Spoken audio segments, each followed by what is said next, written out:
Selamat datang ke episod terakhir podcast Belia Sabah Profesional yang dibawakan khas oleh Majlis Belia Sabah. Baiklah, bismillahirrahmanirrahim. Assalamualaikum dan salam keluarga Malaysia. Saya ucapkan kepada panel kita yang hadir pada hari ini dan juga Kak Jan sendiri. Jadi bertemu lagi kita dalam podcast Belia Sabah Profesional Siri 1. Kini kita berada di episod terakhir. Sayang sekali untuk siri 1. Ya, untuk siri 1. Ada kemungkinan mungkin ada siri kedua. Jadi melalui sesi podcast ini, para panel daripada NGO yang berbeza akan ditemu ramah soal misi, visi dan juga pandangan mereka berkaitan isu-isu setempat, khususnya di Sabah ini sendiri. Malah pendapat-pendapat bernas mereka ini diharapkan dapat memperkasakan belia dan juga masyarakat Sabah yang secara tidak langsung juga mampu membantu pihak-pihak yang berkaitan untuk menggerakkan serta membangunkan masyarakat Sabah dari pelbagai sudut dan juga cara. Ya, itu dia daripada Yasmin pembukaan kita. Dan sebelum kita mau berkenalan dengan panel kita ni, sedar tidak sedar kita sudah sampai episod yang kelima, siri 1, episod kelima yang terakhir. So bersama kita pada hari ini tidak lain tidak bukan kita bawakan istimewa geng Borneo Comrade. Jadi sebelum kita berkenalan, berdebar kita tengok kitab di atas meja tu kan. Okey, jom kita berkenalan terlebih dahulu. Mungkin saudara Izzat boleh ceritakan serba sedikit latar belakang saudara Izzat. Silakan saudara Izzat. Okey, Assalamualaikum dan terima kasih kepada Majlis Belia Sabah menjemput untuk dalam podcast ni. Saya Muhammad Izzat bin Dahilan, berasal daripada Bintulu, Sarawak. Sekarang bekerja dengan Borneo Comrade sebagai pengurus Serkat Idea, dan juga lepasan daripada Universiti Malaysia Sabah lah dalam bidang sejarah. Ya, itu dia rupanya orang Bintulu pula. Saya ingat orang Tawau. Okey, dan panel kita yang kedua saudara Sabir. Silakan. Salam, nama saya Sabir bin Syarifuddin. Saya berasal daripada Lahadatu Sabah. Graduan seni kreatif di Universiti Malaysia Sabah pada tahun 2018, dan sekarang saya tengah bekerja dengan syarikat lain juga. Tapi dalam masa yang sama saya berkecimpung dalam aktiviti dengan Borneo Comrade menjadi guru alternatif, dan dalam masa yang sama kita cuba untuk menggerakkan beberapa misi-misi kemanusiaan melalui gabungan-gabungan NGO di sekitar Kota Kinabalu. Itu dia saudara Sabir. Jadi orang bilang tak kenal tak cinta. Sekarang sudah kenal. Okey. Baiklah, itu dia serba sedikit tentang Borneo Comrade. Jadi saya percaya Yasmin sudah tidak sabar untuk menanyakan soalan. Betul. Kembali kepada Yasmin. Ya.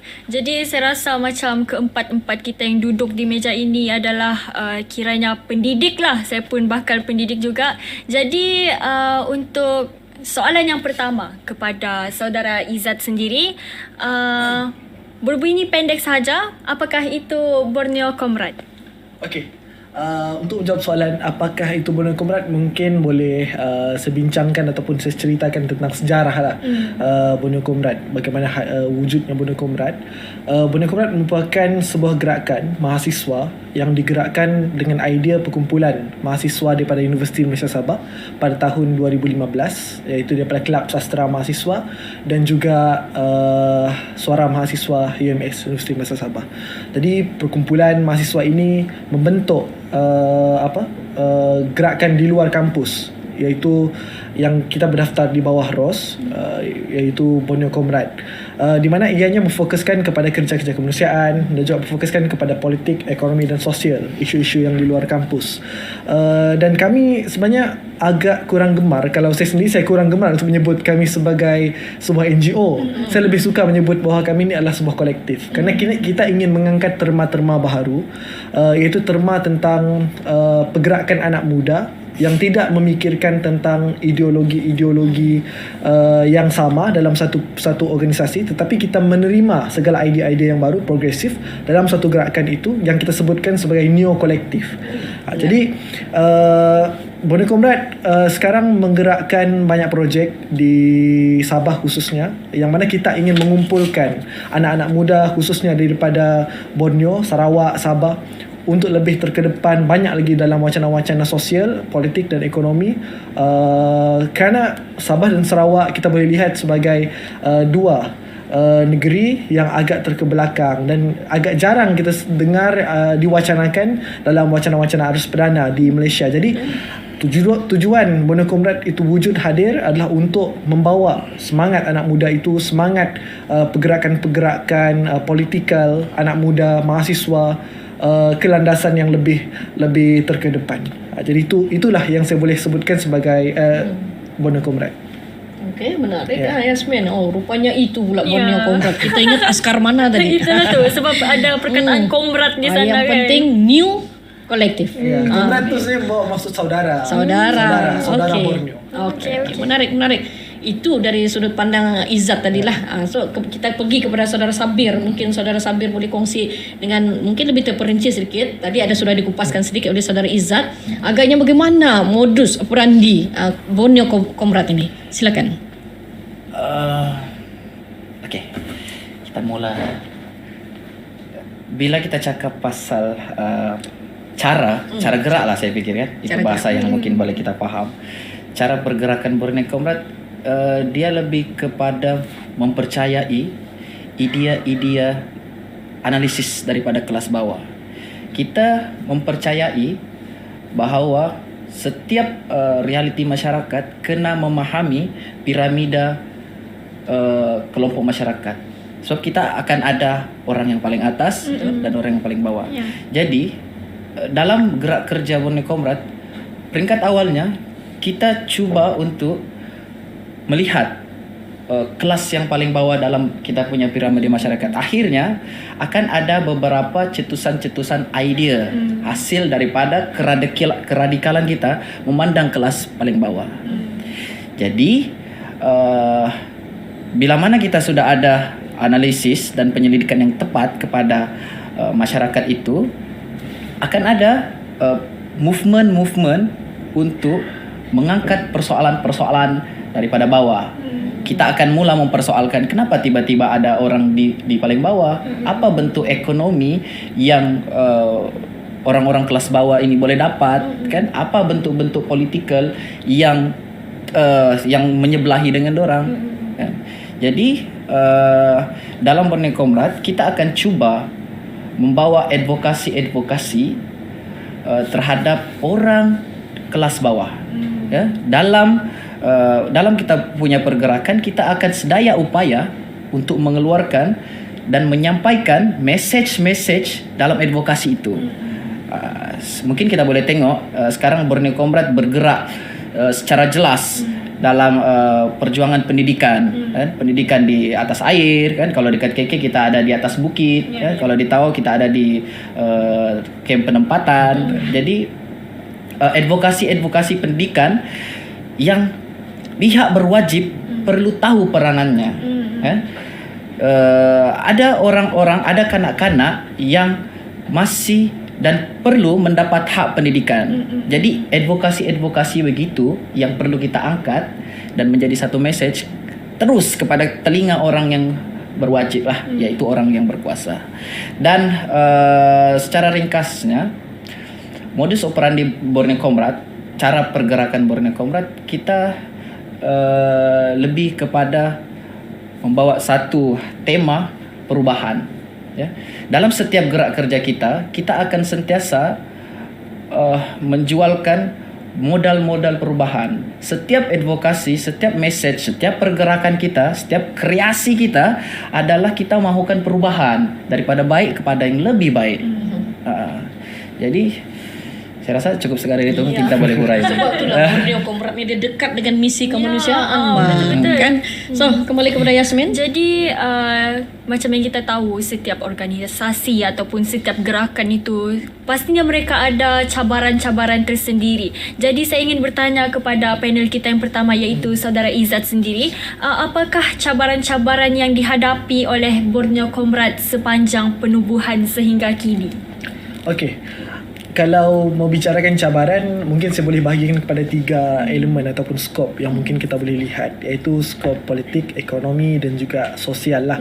Apabila kita menggerakkan gerak kerja komuniti, masyarakat kelas bawah, antara yang dalam politik, hal politik yang menjadi suatu cabaran untuk dihadapi oleh Bone Comrade adalah daripada sudut perundangan dan juga polisi, di mana kerja-kerja yang kami lakukan ini adalah kerja-kerja yang berisiko tinggi, yang kadang-kadang bertentangan dengan perundangan, kerana yang melibatkan kepada kelompok yang tidak diiktiraf termanya di dalam perundangan, itu stateless. Tidak ada perundangan, tidak ada terma stateless diiktiraf dalam perundangan Malaysia. Yang ada cuma adalah PTI, yang mana sering disalah anggap oleh orang-orang umum, masyarakat umum, bahawa stateless ini adalah pendatang asing tanpa izin, padahal mereka itu bukan datang daripada luar, mereka lahir dari Sabah, cuma mereka tiada dokumen. Jadi daripada sudut perundangan dan polisi kerajaan, misalnya daripada Akta Pendidikan 1996, tidak menerima mereka ini untuk datang ke sekolah. Jadi itu menjadi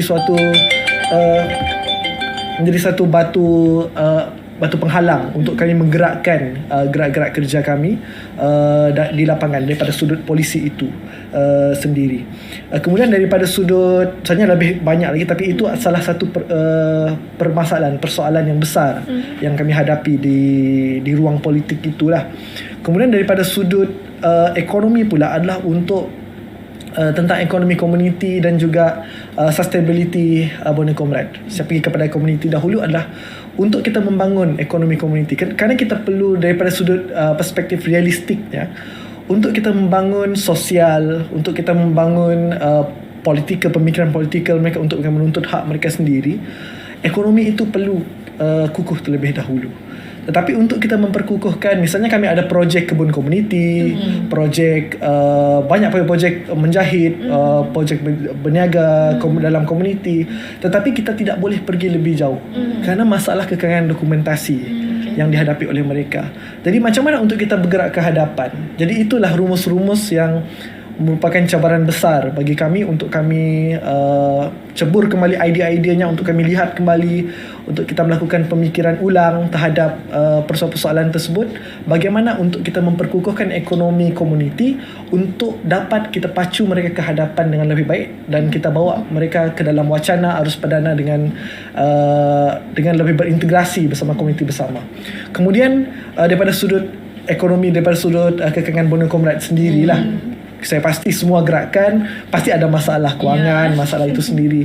Jadi kekangan kami memang ada jugalah daripada sudut kewangan, kerana banyak yang kita ingin lakukan, limitasinya misalnya daripada sudut ruang, untuk mendapatkan sewa tempat, untuk mendapatkan keizinan orang, itu menjadi suatu kekangan kita di dalam melakukan kerja-kerja ini. Tetapi setakat ini mungkin lebih dipermudahkan daripada sudut kerja kami, daripada sudut ekonomi ini adalah daripada crowdfunding. Kita mendapatkan dana daripada crowdfunding, dan akhirnya dana crowdfunding itu kita akan buat laporan secara umum di media sosial.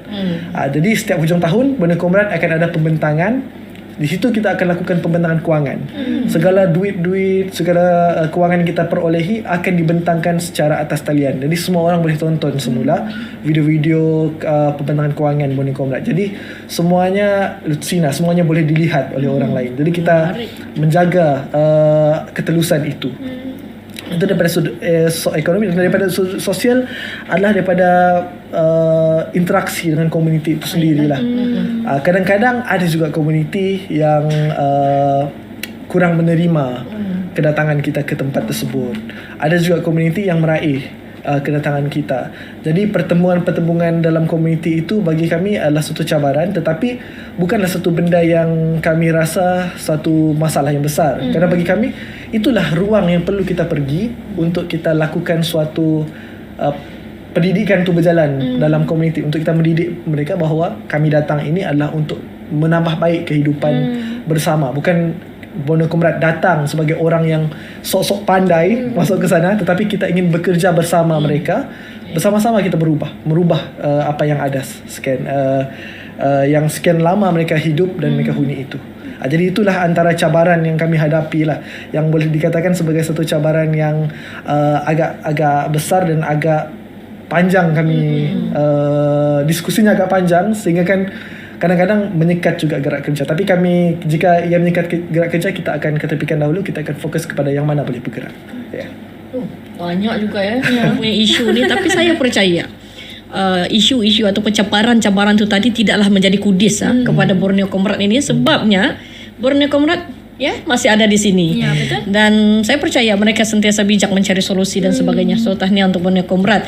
Sebabnya kita melihat sebentar tadi, sebelum tu saya kongsikan dulu. Tadi sempat saya berbual dengan seorang beliau muda lah, beliau wanis muda. Dia kata macam ni.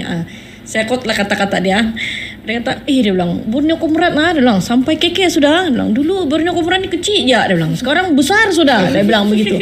So berdasarkan kata-kata dia itu, saya lihat Borneo Comrade ini, orang lihat kekal relevan lah sampai masa sekarang. So bagaimana Borneo Comrade ni yang dulu dia bilang kecil sejak, sekarang besar sudah, boleh masih relevan sampailah masa sekarang ini, terutamanya bila bercerita tentang ketulusan dan integriti sebentar tadi. Mungkin Borneo Comrade boleh kongsi dengan kami. Silakan Saudara Sabir. Saya fikir bila kita cuba untuk mengukur besar ataupun kecil, kita mesti ada penanda arasnya, betul kan? Dari sudut mana seseorang individu ataupun organisasi memandang Borneo Comrade, sama ada dia bentuk besar ataupun kecil lah. Cumanya saya mungkin boleh jawab persoalannya daripada aspek kita kekal relevan, kan? Untuk kita sentiasa kekal relevan dalam membuat gerak kerja Borneo Comrade, kita akan sentiasa memandang masyarakat yang menuntut keperluannya. Mungkin kita akan berbalik kepada piramid masyarakat itu balik, kan? Sebab bila mana kita merasakan hak-hak mereka masih tidak terbela, ada kegagalan sistem yang tidak mendapat akses sepenuhnya kepada masyarakat itu, maka kita masih lagi akan sentiasa melakukan advokasi, kita akan masih lagi melakukan pergerakan-pergerakan yang terus kepada dorang. Dan bagi saya, kita tidak memerlukan qualification ataupun orang-orang punya pendapat yang bahawa kita masih lagi kekal relevan, dan kita juga tidak memerlukan sokongan yang majoriti kepada semua orang yang mengatakan kita besar dan kita kekal relevan. Cukup sebagai kau merasakan dirimu Borneo Comrade dan kau memandang kepada isu paling bawah, piramid paling bawah dalam piramida masyarakat, saya fikir itu sudah kekal relevan. Sebab saya fikir itu adalah tentang pola fikir, kan? Bagaimana kita mengendalikan pola fikir kita dan kita bergerak secara praktikal, kan? Dan kita tidak perlukan, saya rasa, sokongan-sokongan orang lain yang kita sudah cukup besar, kita sudah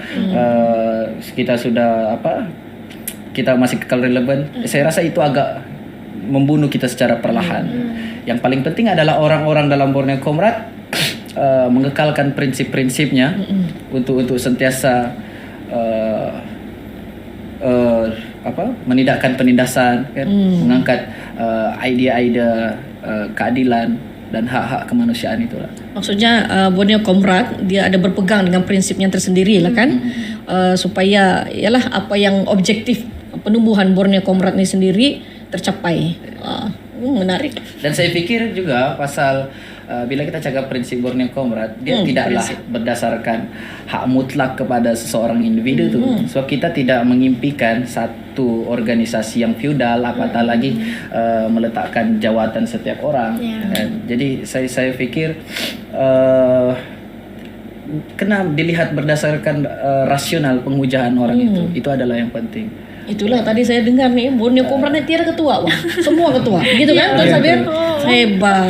Okey, kembali kepada Yasmin. Okey, jadi sebagai seorang anak muda dengan latar belakang aktivisme belia, jadi tentunya saudara Izzat dan juga saudara Sabir sendiri menginginkan badan-badan belia yang lebih bebas, progresif dan juga mampu menyumbang secara konstruktif kepada masyarakat kita, tidak kira di Sabah ataupun di mana-mana sahaja. Jadi antara isu yang paling diutamakan oleh Borneo Comrade ialah pendidikan kepada golongan tercicir. Ni cikgu dia ni. Itulah tu. Macam baru-baru ni saya ada terlintas lah, ada lalu dekat Twitter saya tentang sekolah untuk pemulihan gam. yang pemulihan gam tu. Jadi macam menarik lah untuk kita lihat. Jadi apakah sebenarnya kepentingan untuk mendidik golongan ini? Saudara Izzat? Okey. Kepentingan untuk mendidik golongan ini adalah yang pertamanya sebagai seorang manusia. Kita perlu melihat itu adalah tanggungjawab kita sebagai seorang manusia. Mungkin saya boleh quote kata-kata Granvik, seorang tokoh Kristian daripada Denmark. Kata beliau, sebelum kita menjadi seorang yang beragama, jadilah manusia terlebih dahulu. Jadi bagi kami untuk beri pendidikan kepada kelompok ini bukan disebabkan mereka berbangsa bajau, suluk ataupun orang dusun atau orang apa, tidak. Tapi kerana dia adalah seorang manusia dan dia perlu hidup sebagai seorang manusia, perlu hidup dengan pembangunan kanak-kanaknya yang baik, dengan latar hak-haknya sebagai seorang kanak-kanak dengan baik. Jadi itulah kenapa kita perlu memberikan pendidikan. Itu yang pertama, untuk kenapa kita perlu memberi pendidikan kepada mereka. Jadi kemudian yang kedua adalah untuk kita merubah tentang masalah-masalah yang berlaku di sekeliling mereka. Misalnya saya boleh jadikan Sempurna sebagai kajian kes untuk kita lihat daripada sudut persoalan tentang masalah ini. Di Sempurna kita boleh melihat kanak-kanak berumur 7-8 tahun menghidupkan. Boleh menghidupkan di mana tempat. Dan kita boleh lihat juga di mana ibu bapa mereka melihat sahaja anak mereka menghidupkan. Kemudian kita boleh lihat juga pada waktu malamnya, kanak-kanak berumur 16 tahun, ada umur 15 tahun, menunggu di tepi jalan, menunggu kereta-kereta mengambil mereka, kanak-kanak perempuan. Jadi itu adalah masalah sosial yang di mana sekarang ini semakin lama semakin besar, semakin besar, semakin besar. Apakah punca utama yang menyebabkan benda itu berlaku? Jadi saya lihat apa yang menyebabkan benda ini berlaku, yang pertama adalah kerana ketiadaan pendidikan. Ketiadaan pendidikan untuk mereka tahu bahawa perbuatan itu salah.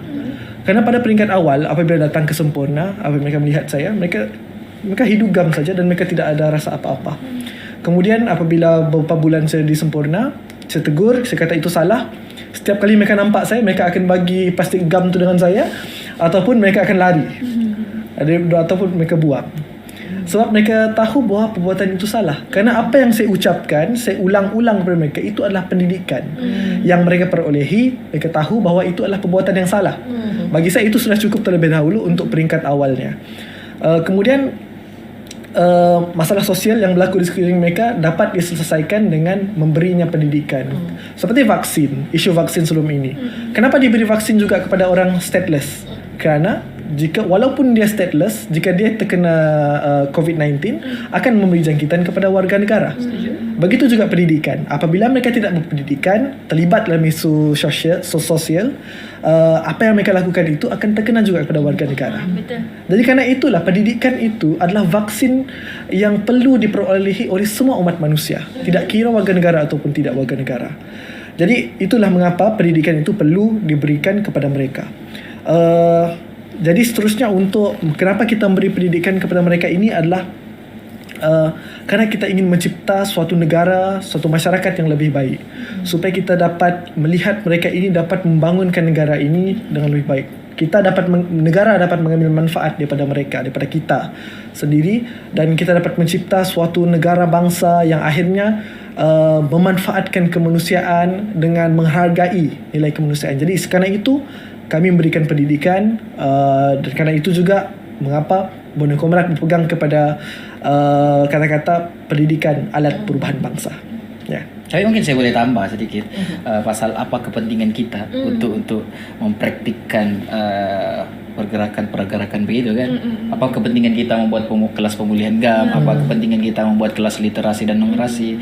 So yang paling utamanya pada asasnya semasa awal penubuhan gerakan mahasiswa kan, yang boleh mencetuskan gerakan Borneo Comrade tu, pada awalnya dalam konteks mahasiswa kita cuba untuk mengangkat message yang jelas lah kepada pemerintah bahawa budak-budak ni perlu diambil oleh orang yang tepat, kan, iaitu orang yang ada dana, orang yang ada kekuasaan dalam mentadbir urus kita punya seisi rakyat lah. Jadi itu yang saya rasa perlu ditambah juga. Kenapa pentingnya kita cuba mengangkat anak-anak ini dalam jalur pendidikan. So saya kira Borneo Comrade ini dengan isu pendidikan ini begitu blend sudahlah, blend sebati, in sudah. sebati betul. Jadi saya kira antara program Borneo Comrade tu ialah sekolah alternatif. Alternatif, dan sekarang ada program yang digerakkan oleh Kesatuan Pelajar, iaitu Pelajar Sekolah Alternatif, iaitu Sekolah Pemulihan GAM. Di mana pelajar yang mengajar kanak-kanak yang terlibat dengan Bersambung lagi dengan sekolah pemulihan GAM. akhirnya komuniti membantu komuniti. Menarik, ini sangat menarik. Jadi saya kira ini satu kejayaan yang cukup besar sekaligus mengangkat nama Borneo Comrade itu sendirilah. Jadi ini adalah satu program yang sangat baik. Sepatutnya diambil iktibar, mungkin diteladani oleh pergerakan-pergerakan yang lain, bahkan kerajaan sendiri. So daripada saudara Sabir sendiri, agaknya bagaimana supaya program ini dapat diteruskan atau dikembangkan lagi? Kalau boleh melibatkan kerajaan mungkin, apa cadangan Tuan Sabir? Mungkin saya boleh ambil contoh lah. Saya kalau dekat Kota Kinabalu, okey, buat pengetahuan semuanya, Borneo Comrade sekarang dia bertapak di beberapa tempat di Sabah lah. Yang sedia maklum, di Kota Kinabalu kita ada satu Borneo Comrade berada di komuniti Kampung Suang Parai, perumahan. Di Tawau juga kita ada di skim penempatan di Kampung Hidayat Batu Empat, dan juga di Semporna kita ada di Bangau-Bangau dan juga di Kampung Air ya. Pejabat pengurusan di KL, Kuala Lumpur. Dan ada lagi satu, kita punya HQ, kita ada pejabat pengurusan di sana di Caukit lah, Borneo Comrade. Jadi suggestion saya lah, cadangan kepada apa tadi soalannya? Yalah, cadangan kepada pihak-pihak lain supaya mungkin saya boleh sentuh sedikit, sebab kita ada membuat satu projek di Kota Kinabalu, mungkin tidak menjadi lagu-lagu yang merdu lah dengan kawan-kawan yang lain, tapi kita cuba membawa satu idea underground, tidak secara mainstream, tetapi dia melibatkan beberapa gerakan anak muda kan. Sebab secara asasnya kita cuba membawa idea dapur jalanan, tetapi bila melibatkan beberapa kelompok birokrat, kelompok orang-orang yang ada satu baju identiti masing-masing, kita cuba bernegosiasi mengambil satu jalan menggunakan nama Dapur Jalinan Komuniti. Buat pengetahuan semuanya, pada awalnya pengarahan melalui Borneo Comrade, diikuti dengan pengarahan-pengarahan yang lain lah, termasuk dengan MBS kali keempat tidak silap. Dan kemudian ni kita akan bersentuh dengan kawan kita terjebak community yang akan menjadi pengarahan seterusnya.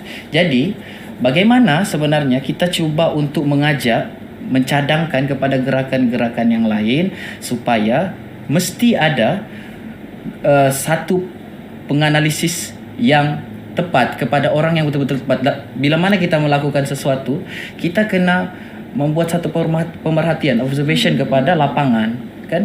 Dalam setiap apa yang kita mau bagi, dalam setiap apa yang kita mau tampilkan, cakap dengan orang, kita akan sentiasa mengangkat permasalahan-permasalahan sosial di peringkat paling bawah. Saya rasa itu adalah realiti dalam pergerakan untuk kita kekal relevan, untuk kita kekal sentiasa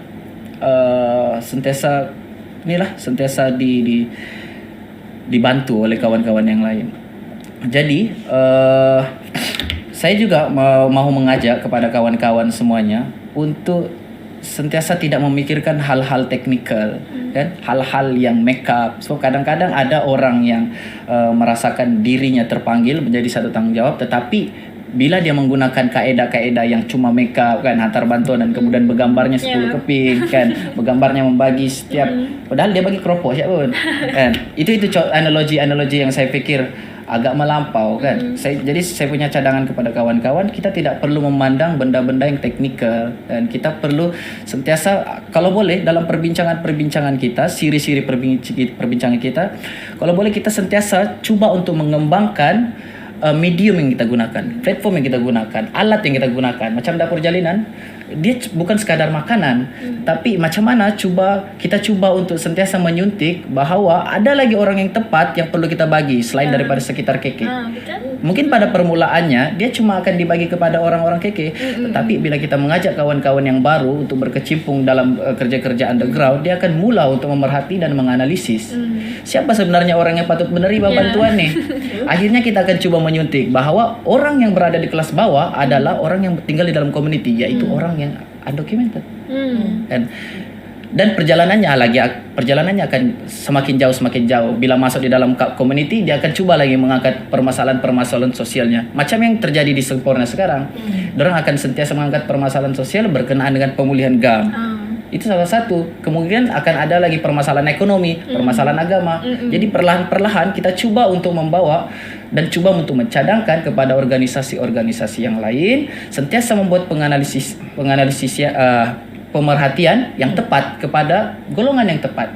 Betul. Jadi praktik-praktiknya adalah real, adalah berdasarkan realiti masyarakat, keperluan masyarakat. Jadi itu sajalah. Maksudnya kena buat kajian dulu bang kan. Jangan terus-terus buat program tapi tidak kaji dulu sasaran dia, apa keperluan sebenarnya, apa isu di situ. Sangat bersetuju dengan pendekatan Mungkin Borneo boleh tambah Komran. sedikit lah untuk Sila. meneruskan program ke depan tu juga, itu tentang bagaimana kita mengajak anak muda untuk berpartisipasi sekali dalam gerakan kita. Sebab macam kami pun umur semakin lama semakin meningkat. Kita akan meningkat. Mumin 28. Dan kawan-kawan lain semakin lama semakin tua. Mudahnya. Jiwanya muda. Ya, jiwa muda tapi tua kudratnya semakin tua. Tuntutan hidupnya semakin banyak kan, komitmennya. Jadi adalah untuk kita mengajak anak-anak muda lain turut serta di dalam gerakan-gerakan kita. Kalau di Kota Kinabalu misalnya, Saudara Sabir sendiri banyak melakukan jaringan dengan teman-teman mahasiswa. Itu di Suara Mahasiswa UMS, teman-teman di Kelab Sastra Mahasiswa dan juga persatuan-persatuan mahasiswa yang ada di termasuk di Universiti UMSKAL. Ya, dan di UMSKAL sekali.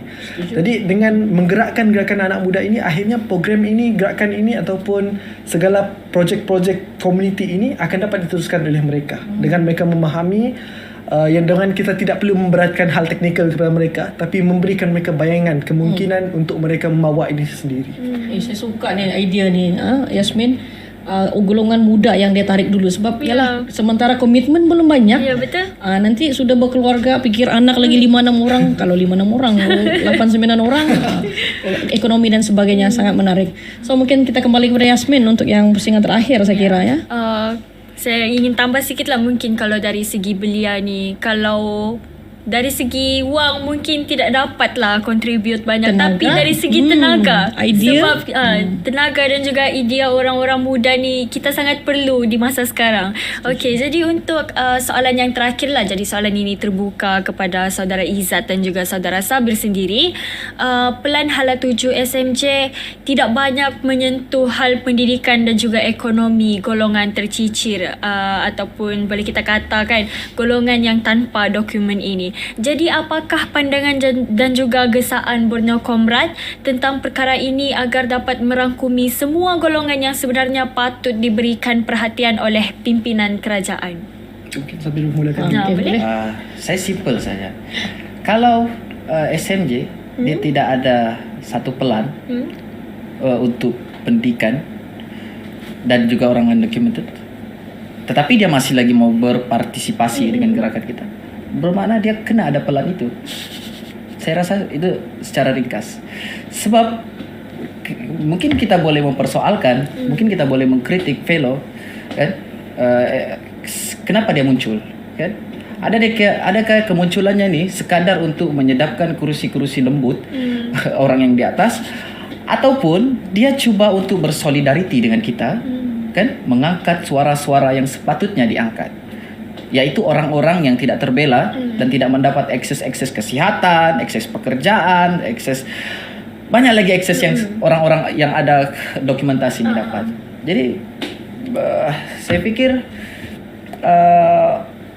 fellow SMJ bila mana dia mendapat kelebihan dalam kerangka birokrat, dalam kerangka-kerangka yang saya pikir itu adalah jalur yang patut cepat sampai dengan kerajaan ataupun orang yang berwajib. Saya pikir mau tidak mau kita kena juga menghormati satu ruang diskusi dengan orang-orang yang berada di lapangan, orang-orang yang sentiasa mengangkat persoalan-persoalan di dalam piramida masyarakat itu. Jadi bagi saya, gesaan saya, fellow SMJ dia kena ada pelan itu. Itu saja. Terima kasih. Okay. Mungkin dari saudara Izzat sendiri? Kalau daripada saya sendiri, tidak perlu lihat daripada plan SMJ itu sendirilah. Boleh lihat daripada, saya desakan saya adalah daripada sudut besarnya Malaysia itu sendiri. Iaitu Malaysia sudah mendaftar telah menandatangani tentang Education for All. Tetapi dapat nombor yang paling corot kerana memberi Education for All, ironinya tidak semua pun dapat pendidikan di Malaysia. Kemudian dari sudut itu tuntutannya adalah untuk melihat isu ini dengan lebih tuntas, dengan lebih rasional, dengan analisis sebanyak kertas-kertas kerja, kertas akademik yang menulis tentang impak ataupun kesan-kesan juga, dampak-dampak daripada isu-isu pendidikan, isu-isu stateless di Sabah ini, apa yang kesan buruk yang ia berikan. Jadi perlu dilihat daripada situ bagaimana untuk menyelesaikannya. Dan bagi saya, apa yang perlu dilakukan untuk menyelesaikan masalah ini adalah untuk adakan suatu rancangan yang khas yang mungkin diletakkan tempohnya, beberapa tempoh, dengan melibatkan semua kementerian-kementerian. Misalnya daripada Kementerian Pendaftaran, Kementerian Pendidikan, Immigration, Keselamatan. Sebab sekarang ni untuk pendidikan bagi stateless hanya diberikan kepada MKN. Dan itu sebenarnya melibatkan isu sempadan negara, keselamatan. Dan apabila kita bertanya dengan MKN pula, ke mana perginya dana tersebut? Jika kita lihat di Sempurna Tawau, isu pendidikan masih banyak lagi berlaku. Jadi mana perginya pengurusan itu?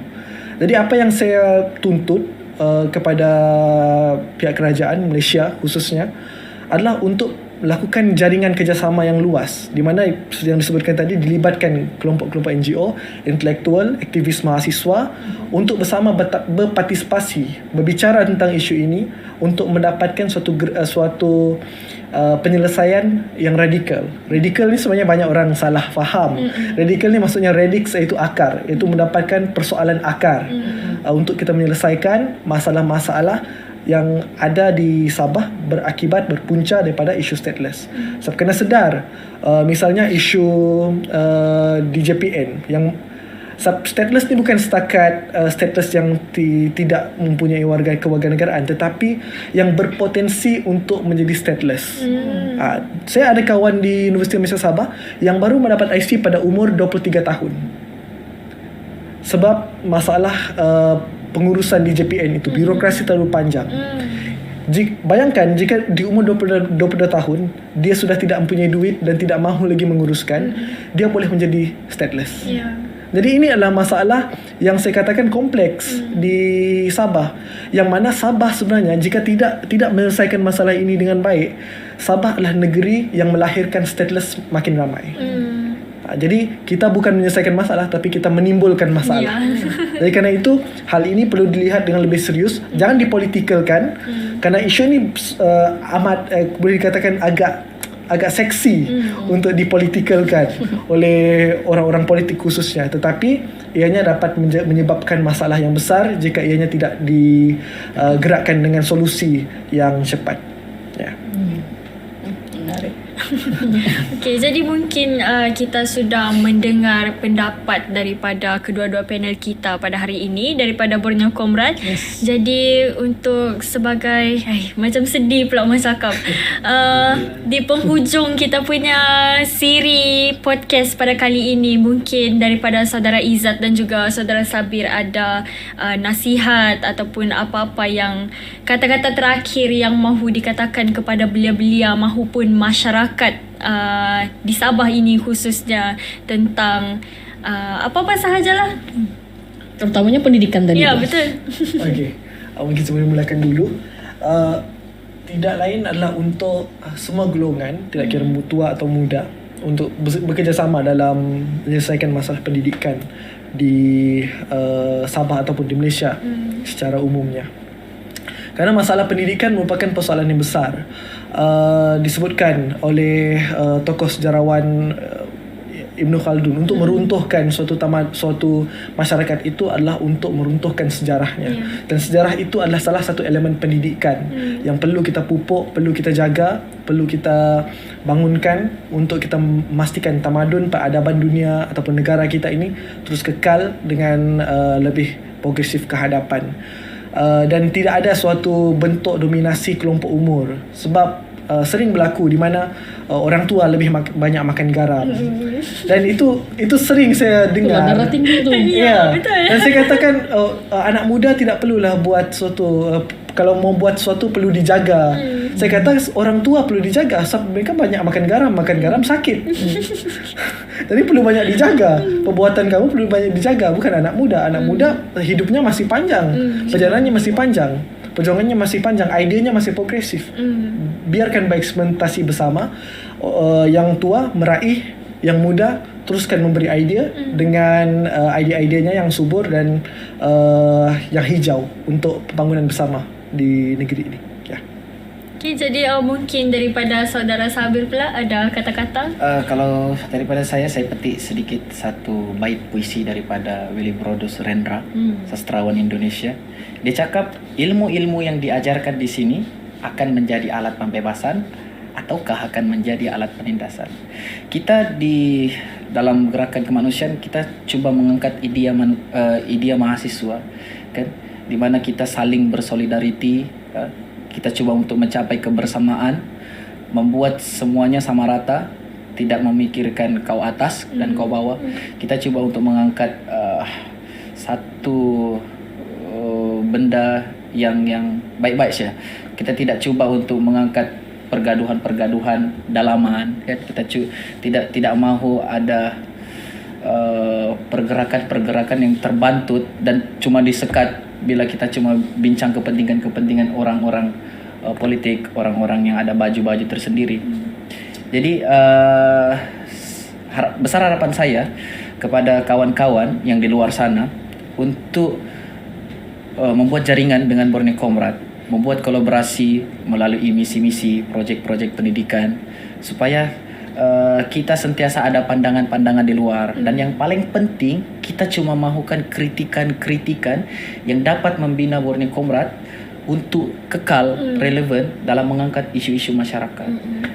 Jadi saya pikir secara ringkasnya itu saja. Dan ya, terima kasih. Okay, terima kasih kepada kedua-dua panel kita pada hari ini. Mungkin saja kritikan itu bukanlah sebenarnya untuk menjatuhkan, tetapi untuk membina kita agar lebih kuat dan juga lebih berkembang lah. Ya, lebih berkembang lah.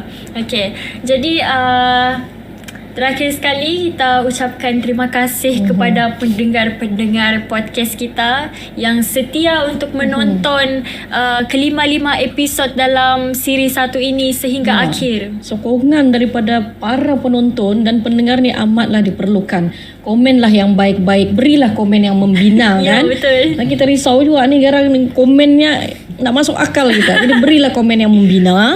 Dan sekiranya kita dapat sambutan yang menggalakkan, kita harapkan program ini akan dapat diteruskan untuk siri yang selanjutnya pula. Siapa tahu itu harapan daripada saya semestinya selaku penganjur utama iaitu Majlis Belia Sabah. Dan terima kasih untuk Borneo Comrade untuk pengisian dan juga perkongsian pada hari ini. Dengar sendiri, selalunya dengar-dengar saja, baca-baca saja. Hari ini dengar dari mulut orang sendiri. Dan ya, sudah sampai ke penghujungnya. Mungkin daripada Yasmin. Jadi sebagai penutup kata, jangan lupa like, subscribe, share, komen, page mungkin daripada Borneo Comrade sendiri, ada sosial media mereka. Ya, boleh ikuti media sosial kami, Borneo Comrade ataupun Pandang ke Borneo. Pandang ke Borneo. Pandang ke Borneo. Okey, jadi Untuk podcast ni pula, untuk kena tengok di podcast mana? juga dari YouTube, daripada Facebook, daripada Instagram. Jadi Majlis Belia Sabah. Ya. okey. Share lah sebanyak-banyaknya. Ya. Betul. Alright. Okay. So, terima kasih semua. Assalamualaikum. Bye. Jumpa di siri yang kedua kalau ada. InsyaAllah. Terus sokong. Terima kasih kerana sudi menonton siri podcast Belia Sabah Profesional yang dibawakan khas oleh Majlis Belia Sabah. Kali ini, semoga kita berjumpa lagi di siri-siri yang seterusnya. Sekian, Assalamualaikum.